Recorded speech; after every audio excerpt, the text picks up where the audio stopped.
विद्यार्थी मित्रों नमस्कार। संस्कृत सरिता चेनल में आप सर्वનું स्वागत है। विद्यार्थी मित्रों आज આપણે ધોરણ 9 योग स्वास्थ्य અને શારીરિક શિક્ષણ એનું પ્રકરણ 1 योग એના વિશે માહિતી મેળવવાના છીએ, ચર્ચા કરવાના છીએ, એની સમજૂતી જોવાના છીએ। તો વિદ્યાર્થી મિત્રો હજુ પણ તમે સંસ્કૃત સરિતા ચેનલને લાઇક શેર અને સબસ્ક્રાઈબ ન કરી હોય तो अवश्य लाइक शेर और सब्सक्राइब करशो।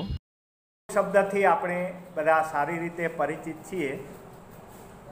आजकल आपने योग शब्द घणुं बधुं प्रचार माध्यमों में, टीवी में, समाचार में वारंवार सांभळवा मळे छे। तो योग ए भारते विश्वने आपेली अनुपम भेट छे अने नित्य नवुं विज्ञान छे। संयुक्त राष्ट्र एटले के युनाइटेड नेशन्स संस्थाए 21मी जूनना दिवसने आंतरराष्ट्रीय योग दिवस तरीके जाहिर कर्यो छे। विश्वना सौथी प्राचीन साहित्य एवा वेद, उपनिषद सहित अनेक ग्रंथों में योगनु निरूपण जोवा मळे छे। वेद में 6 दर्शन छे, जेमां सांख्य, योग, न्याय, वैशेषिक, पूर्व मीमांसा और उत्तर मीमांसा आ बधा उत्तम और सहज विचारों संकलन करीने महर्षि पतंजलिए योग सूत्र नामना ग्रंथनी रचना करी। आ याद राख्यो, योग सूत्र नामना ग्रंथनी महर्षि पतंजलिए रचना करी। आ प्रश्न पूछातो होय छे। महर्षि पतंजलि ए कोण हता? तो महर्षि पतंजलि ए तक्षशिला विद्यापीठना प्राचार्य हता अने योग उपरांत तेमणे व्याकरण अने आयुर्वेद में पण तेओ निष्णात हता। तेमनी स्तुति में एक श्लोक कहेवायो छे, बरोबर ध्यान राखी समझो, बरोबर ध्यान राखी समझो। तेमनी स्तुति में एक श्लोक कहेवायो छे, योगेन चित्तस्य पदेन वाचा मलं शरीरस्य च वैद्यकेन व्यापाकरोत्वं प्रवरं मुनिना पतंजलि पांजलि मानतोस्मि। तेमनो आ ग्रंथ सूत्रात्मक छे, जेमां अत्यंत गहनता होवा छतां पण स्पष्ट अने सचोट एवा सूत्र मार्फते योगनी छणावट करी छे। योग ए कोई शास्त्र नथी विद्यार्थी मित्रों, परंतु जीवनना सत्यने जाणी समझी जीवीने जीवन बदलवानुं विज्ञान छे। बीजी रीते कहीए तो योग जीवन जीववानी एक प्रणाली छे। योगना वर्गखंड में विनियोग अने नित्य योगाभ्यास कोईपण विद्यार्थी ने शरीर थी बलवान बनावे छे, मन थी शांत बनावे छे, बुद्धि थी तेजस्वी, चित्त थी प्रसन्न बनावे छे अने प्रामाणिक बनावे छे। योगनी विविध परिभाषा अने अर्थ आ प्रमाणे छे। योगनु स्वरूप एटलुं विशाळ छे के कोई एक व्याख्या में बांधवुं मुश्केल छे। योग शब्द संस्कृत युज धातु परथी आव्यो छे, जेनो अर्थ थाय जोडाण, मिलन, मेळाप के संयोग। चित्तनु वैश्विक चेतना साथे जोडाण करवुं ते योग छे। स्वामी विवेकानंदे पण कह्युं छे के दरेक व्यक्ति दिव्यता प्राप्त करवानी संभावना धरावे छे। आपणामां छुपायेली आ दिव्यता साथे आपणो मिलाप करावी दे, अर्थात ते दिव्यताने प्रगट करे, ते योग छे। महर्षि पतंजलिए तेना प्रथम ग्रंथना प्रथम प्रकरणना बीजा सूत्रमां आ प्रमाणे योगनी व्याख्या करी छे, योगः चित्तवृत्ति निरोध। अर्थात आपणा चित्त में जे निरंकुश वृत्तिओ सतत पैदा थाय छे तेनी समाप्ति ते योग छे। योगना विविध मार्ग छे विद्यार्थी मित्रों, जे आ प्रमाणे छे। योगनो मूळ अर्थ परम चेतना साथे ऐक्य साधवुं एवो छे अने ऐक्य साधवा माटेना जे मार्ग छे, जेम के भक्ति द्वारा ऐक्य साधवुं एटले भक्ति योग। આ સંસાર એ પરમાત્માનું વ્યક્ત સ્વરૂપ છે એમ સમજી તેમની સેવા દ્વારા એક્ય સાધવાનો પ્રયાસ એટલે કર્મયોગ. ભક્તિયોગ થયું, કર્મયોગ થયું. ત્યાર પછી બુદ્ધિ વડે આ સૃષ્ટિ અને તેના રચનાકારની સમજ પ્રાપ્ત કરી જ્ઞાનના માર્ગે એક્ય સાધવાનો પ્રયાસ એટલે જ્ઞાન યોગ. અને શરીર, પ્રાણ કે મન પર નિયંત્રણ મેળવી એક્ય સાધવાનો પ્રયાગ એટલે રાજયોગ. આ રાજયોગ ખૂબ મહત્વનો છે વિદ્યાર્થી મિત્રો. અને પાતંજલ યોગ કે ફક્ત યોગ તરીકે પણ આ રાજયોગ ઓળખાય છે. આમ આપણે અહીં જેની વાત કરી રહ્યા છીએ તે આ મહર્ષિ પતંજલિ રચિત યોગ અથવા તો રાજયોગ જ છે. આપણે જેની અત્યારે ચર્ચા કરી રહ્યા છે તે યોગ અંગેના કેટલાક ભ્રામક માન્યતાઓ, કેટલીક ગેરમાન્યતાઓ લોકોમાં પ્રવર્તે છે યોગ વિશે. એ ભ્રામક માન્યતાઓ કઈ કઈ છે, ભ્રામક ખ્યાલો એ જોઈએ તો ઘણા એમ માને છે કે યોગ સામાન્ય લોકો માટે નહીં પરંતુ સાધુ સંતો માટે જ છે.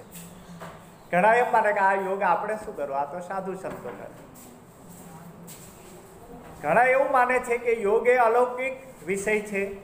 ઘણા એમ માને છે કે યોગ એટલે ફક્ત આસનો કરવા, પ્રાણાયામ કરવો. આ પણ એક ગેરમાન્યતા છે વિદ્યાર્થી મિત્રો.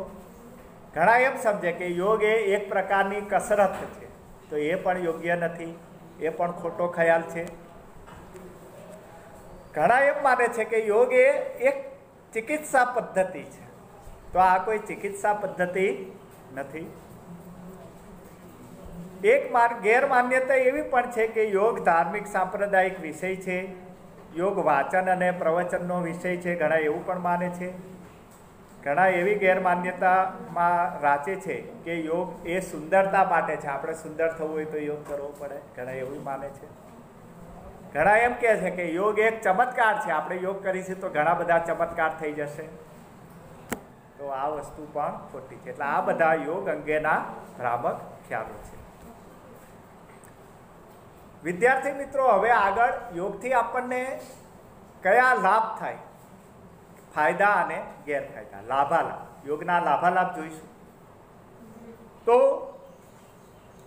વિશ્વ આરોગ્ય સંસ્થા જે છે વર્લ્ડ હેલ્થ ઓર્ગેનાઇઝેશન WHO, એમણે શારીરિક માનસિક સ્વાસ્થ્યની મહત્વપૂર્ણ કડી તરીકે યોગના પ્રશિક્ષણ પર ભાર મૂક્યો છે.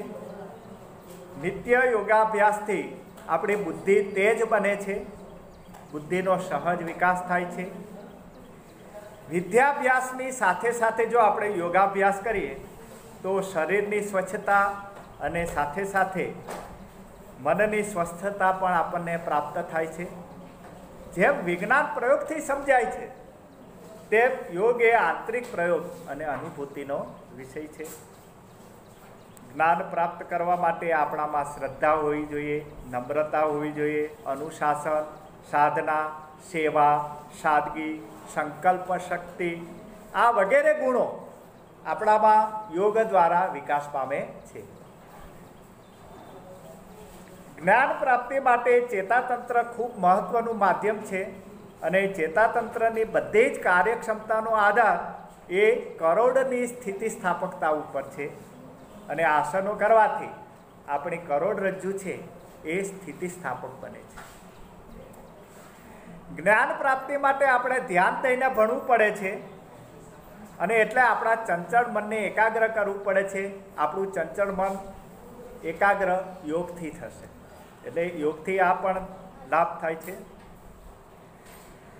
ધ્યાનથી આપણને નિજાનંદ પ્રાપ્ત થાય છે, એનું અનુભૂતિ પણ પ્રાપ્ત થાય છે. વર્તમાન સમયમાં વૈજ્ઞાનિક શોધ સંશોધનોએ સમાજની સુખ સગવડતામાં વધારો કર્યો છે, પરંતુ ભૌતિક વસ્તુઓ પાછળની માણસની સમજણ વિનાની દોટ એને કારણે માનસિક અને શારીરિક અનેક બીમારીઓ અત્યારે લોકોમાં ફેલાયેલી છે. તો આ બધી જ વિકારયુક્ત સ્થિતિમાંથી મુક્તિ મેળવવાનો રાજમાર્ગ એટલે યોગ. અને કરો યોગ અને રહો નિરોગી. તો યોગના આ લાભાલાભ છે વિદ્યાર્થી મિત્રો. યોગ અત્યંત મહત્વપૂર્ણ અને ઉપયોગી વિષય હોવા છતાં તેને જો સમજ્યા વિના અપનાવવામાં આવે તો વિપરીત પરિણામ આપે છે, નુકસાન થાય લાભ કરતાં જો આડેધડ કરવામાં આવે તો. અને એટલે જ વાચન કે પ્રવચનને બદલે પ્રત્યક્ષ અનુભવથી જ યોગ થાય છે. અને એટલે પ્રારંભે શરૂઆતમાં યોગ્ય માર્ગદર્શક કે નિષ્ણાતના માર્ગદર્શનથી જ આપણે યોગાભ્યાસ કરવો જોઈએ. હવે સ્વાધ્યાયના પ્રશ્નો જોઈએ વિદ્યાર્થી મિત્રો. એમાં પહેલું છે પ્રશ્ન 1. નીચેના પ્રશ્નોના ઉત્તર 2-3 વાક્યમાં આપો. એમાં પહેલો પ્રશ્ન, યોગ દર્શનના પ્રણેતા કોણ હતા અને તેમણે કયા ગ્રંથની રચના કરી? તો એનો વિદ્યાર્થી મિત્રો ઉત્તર આ પ્રમાણે છે કે યોગ દર્શનના પ્રણેતા મહર્ષિ પતંજલિ હતા અને એમણે યોગ સૂત્ર નામના ગ્રંથની રચના કરી છે. આ પહેલા પ્રશ્નનો જવાબ સ્વાધ્યાયના પહેલા પ્રશ્ન. બીજો પ્રશ્ન, તક્ષશિલા વિદ્યાપીઠના પ્રાચાર્ય કોણ હતા અને તેઓ કયા કયા વિષયોના નિષ્ણાત હતા? તો એનો ઉત્તર આ પ્રમાણે છે વિદ્યાર્થી મિત્રો કે તક્ષશિલા વિદ્યાપીઠના પ્રાચાર્ય એ મહર્ષિ પતંજલિ હતા અને એમણે યોગ ઉપરાંત વ્યાકરણ અને આયુર્વેદ શાસ્ત્રના પણ તેઓ નિષ્ણાત હતા. ત્રીજું છે યોગ એટલે શું? તો યોગ એ સંસ્કૃત ધાતુ યુજ ઉપરથી બનાવવામાં આવ્યો છે, જેનો અર્થ થાય જોડાણ, મેળા કે મિલન. ત્રીજું છે નિત્ય યોગાભ્યાસથી કયા કયા ફાયદા થાય છે? એ હમણાં જ આપણે એ પ્રશ્નનો જવાબ સમજી ગયા વિદ્યાર્થી મિત્રો કે નિયમિત યોગાભ્યાસથી આપણામાં શ્રદ્ધા, નમ્રતા, અનુશાસન, સાધના, સેવા, સાદગી, સંકલ્પ શક્તિ વગેરે જેવા ગુણો વિકસે છે. શરીરની સ્વચ્છતા અને મનની સ્વસ્થતા આપણને સહજ રીતે પ્રાપ્ત થાય છે વિદ્યાર્થી મિત્રો. આ ઉપરાંત પ્રાણાયામથી આપણો પ્રાણ બળવાન બને છે અને કરોડની સ્થિતિસ્થાપકતા આસનો કરવાથી એ કરોડરજ્જુ સ્થિતિસ્થાપક બને છે. આપણું ચંચળ મન યોગ કરવાથી શાંત થઈ જાય છે. આપણું મન એકાગ્ર બને છે અને તેથી આપણને એનો અભ્યાસમાં પણ લાભ થાય છે. તો આ બધા નિત્ય યોગાભ્યાસના ફાયદા હતા. બીજો પ્રશ્ન છે યોગનો અર્થ સ્પષ્ટ કરો. આગળ આવી ગયું એમ કે યોગ એ સંસ્કૃત શબ્દ યુજ ધાતુ ઉપરથી બન્યું છે અને જેનો અર્થ થાય મિલન, મેળાપ કે સહયોગ. ચિત્તનું વૈશ્વિક ચેતના સાથે જોડાણ કરવું તે યોગ છે. બીજું છે યોગ વિશે કયા કયા ભ્રામક ખ્યાલો પ્રવર્તે છે? તો એનો ઉત્તર છે કે ઘણા લોકોની એવી ગેરમાન્યતા છે કે યોગ એ સામાન્ય લોકો માટે નહીં પરંતુ સાધુ સંતો માટે જ છે. ઘણા એવું માને છે યોગ એ અલૌકિક વિષય છે. તો કેટલાક એમ પણ માને છે વિદ્યાર્થી મિત્રો કે યોગ એટલે કેવળ આસન અને પ્રાણાયામ. એક ગેરમાન્યતા એ પણ છે કે યોગ એટલે એક પ્રકારની કસરત, યોગ એટલે કેવળ ચિકિત્સા પદ્ધતિ, યોગ ધાર્મિક સાંપ્રદાયિક વિષય છે. કેટલાક આવી ગેરસમજમાં પણ રાચે છે. યોગ વાચન અને પ્રવચનનો વિષય છે. ઘણા એમ માને છે યોગ એ સુંદરતા માટે છે. તો ઘણા એવું પણ માને છે કે યોગ એક ચમત્કાર છે. પરંતુ વિદ્યાર્થી મિત્રો આ બધા યોગના ભ્રામક ખ્યાલો છે, એ આપણે ધ્યાન રાખવાનું છે. ત્યાર પછી પ્રશ્ન નંબર 3 છે યોગના ભ્રામક ખ્યાલો દૂર કરવા તમે શું કરશો? તો વિદ્યાર્થી મિત્રો યોગના ભ્રામક ખ્યાલો દૂર કરવા માટે આપણે ખૂબ જ પ્રયત્ન કરવા પડશે. સમાજમાં જાગૃતિ લાવવી પડશે. યોગ અને શિબિરોનું વારંવાર આયોજન કરવું પડશે. કેટલાક સ્થાનો પર નિત્ય યોગાભ્યાસના પ્રોગ્રામો ગોઠવવા પડશે. જાહેર બાગ બગીચાઓમાં પણ આસન પ્રાણાયામના કાર્યક્રમ રાખવા જોઈશે અને ખૂબ જ વ્યાપક અને ઊંડાણભર્યા પ્રયત્નો દ્વારા યોગ એ શારીરિક કસરત છે એવા અભિગમને બદલે યોગ એ મન અને શરીરને સમજવાનું વિજ્ઞાન છે એવો શુદ્ધ વૈજ્ઞાનિક અભિગમ અપનાવવાની જરૂર છે. ત્યાર પછી વિદ્યાર્થી મિત્રો પ્રશ્ન નંબર 4 છે, યોગાભ્યાસના લાભ કયા છે? યોગથી કયા કયા આપણને લાભ થાય છે? તો વિદ્યાર્થી મિત્રો, વિશ્વ આરોગ્ય સંસ્થા એ શારીરિક માનસિક સ્વાસ્થ્યની મહત્વપૂર્ણ કડી તરીકે યોગના પ્રશિક્ષણ પર ભાર મૂક્યો છે.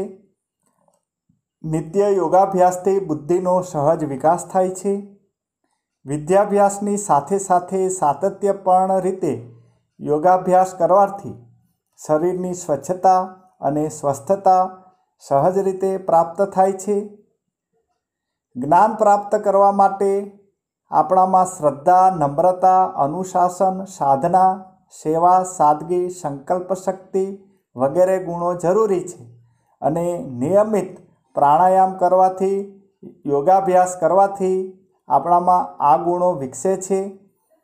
આપણો પ્રાણ બળવાન બને છે, આપણામાં ઉત્સાહ આવે છે. માટે આપણે રોજ પ્રાણાયામ કરવા જોઈએ. કરોડની સ્થિતિસ્થાપકતા આસનો કરવાથી બને છે. આમ આસનોથી કરોડ સ્થિતિસ્થાપક બને છે. આપણું મન, ચંચળ મન શાંત અને એકાગ્ર બને છે. તો વિદ્યાર્થી મિત્રો, આ બધા યોગાભ્યાસના લાભ છે.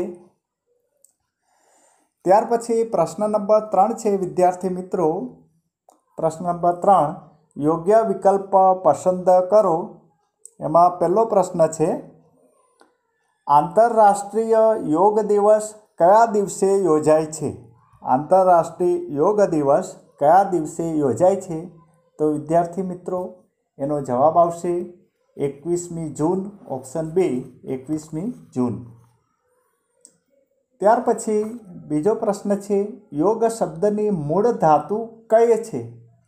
તો એમાં જવાબ આવશે ઓપ્શન સી, યુજ ધાતુ. સંસ્કૃત ધાતુ યુજ ઉપરથી યોગ શબ્દ આવ્યો છે. ત્રીજો પ્રશ્ન છે, યોગ કોને અટકાવે છે? તો યોગ એ ચિત્તવૃત્તિઓને અટકાવે છે. એનો જવાબ ઓપ્શન સી, ચિત્તવૃત્તિઓને. પ્રશ્ન નંબર 4 છે વિદ્યાર્થી મિત્રો, ચેતાતંત્રની કાર્યક્ષમતાનો આધાર શાના પર છે? તેનો જવાબ આવશે ઓપ્શન બી, કરોડની સ્થિતિસ્થાપકતા. કરોડની સ્થિતિસ્થાપકતા ઉપર ચેતાતંત્રની કાર્યક્ષમતાનો આધાર છે. તો વિદ્યાર્થી મિત્રો, આ રીતે આપણે ધોરણ 9 યોગ સ્વાસ્થ્ય શારીરિક શિક્ષણ એનું પ્રકરણ 1 યોગ એના વિશે ખૂબ જ ડિટેલમાં આપણે ચર્ચા કરી. એની ખૂબ સમજૂતી જોઈ. વિદ્યાર્થી મિત્રો, એના સ્વાધ્યાયના પ્રશ્નોની પણ આપણે અહીં ચર્ચા કરી. આશા છે તમને બધા જ પ્રશ્નો સમજાઈ ગયા હશે અને આ ચેપ્ટર તમે સારી રીતે સમજી ગયા હશો. અને આવા જ વિડીયો નિહાળવા માટે જો હજુ પણ તમે સંસ્કૃત સરિતા ચેનલને લાઇક, શેર અને સબસ્ક્રાઈબ ન કરી હોય તો અવશ્ય સંસ્કૃત સરિતા ચેનલને સબસ્ક્રાઈબ કરશો. અસ્તુ. જય ભારત, જય જય ગરવી ગુજરાત.